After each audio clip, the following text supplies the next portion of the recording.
beharrlich tief dein Nun, oh mein Gott. Durch den Dämongard von deiner Offenbarung, mit Drängsagen gekleidet kaufen, man sieht Früchte von der Helligkeit, ausgedrohen an dieser Freihorkeit, wo sich der süße Geschmack von deiner Gefälligkeit an deinem Segen über alles liegt,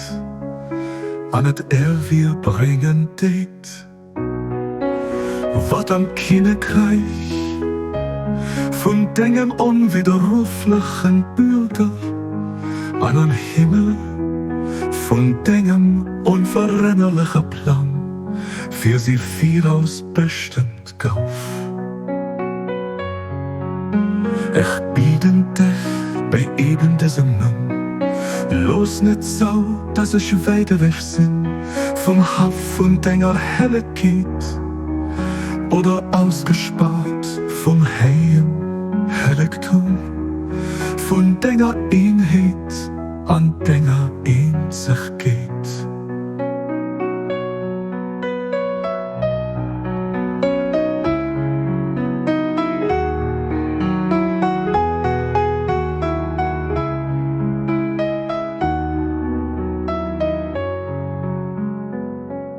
Fängt auf wird Feier von deiner Licht an meiner Brustung, oh mein Gott, für das Sengflamm alles verbrennt, bis auf meine Erinnerung und dich, das als Spur von der Tür wener Begier mir ganz ausgelöscht geht, an das nicht übrig bleibt, außer der Verherrlichung von deinem Transzendenten